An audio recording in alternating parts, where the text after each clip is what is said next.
10 साल की नाराजगी उस दिन एक छोटे से लिफाफे के सामने हार गई थी। डाकिया ने जैसे ही चिट्ठी उसके हाथ में दी, भेजने वाले का नाम पढ़ते ही स्वाति के हाथ कांप उठे। वो लिखावट उसके पिता की थी, उन्हीं पिता की जिनसे नाराज होकर वो बरसों पहले घर छोड़ आई थी। उस दिन जाते समय उसने सोचा था कि समय के साथ सब ठीक हो जाएगा, लेकिन दिन महीनों में बदले, महीने सालों में, और दोनों तरफ की खामोशी और गहरी होती गई। कई बार उसने फोन उठाया, पर हर बार अहंकार ने उसकी उंगलियां रोक ली। कांपते हाथों से उसने चिट्ठी खोली। अंदर सिर्फ एक पंक्ति लिखी थी, घर का दरवाजा आज भी तुम्हारे लिए उतना ही खुला है। बस इतना पढ़ते ही उसकी आंखें भर आईं। नीचे माँ की लिखावट थी, ये चिट्ठी तुम्हारे पापा ने अस्पताल जाने से पहले लिखी थी। वो आखिरी दिनों तक दरवाजे की आहट सुनते रहे। आगे पढ़ना उसके लिए मुश्किल हो गया था। उसे अचानक पिता की आवाज याद आने लगी।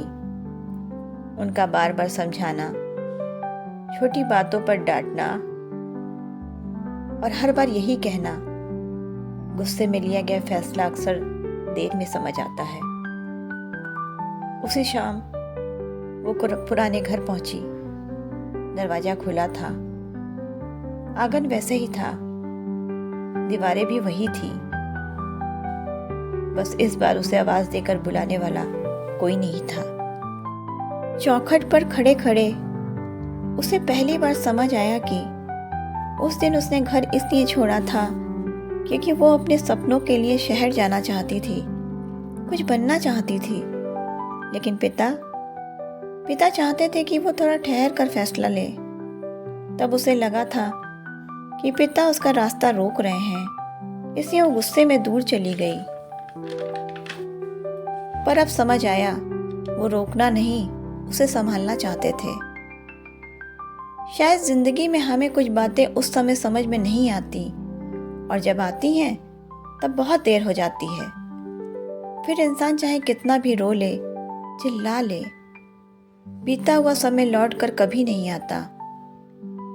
इसलिए अपनों की बातों को समय रहते समझ लेना ही सबसे बड़ी समझदारी है। अगर आपको हमारी कहानी पसंद आई हो तो वीडियो को लाइक कीजिएगा, चैनल को सब्सक्राइब कीजिएगा और एक प्यारा सा कमेंट जरूर करिएगा, ताकि हम आपके लिए ऐसे ही दिल छू लेने वाली प्यारी प्यारी कहानियाँ लाते रहें।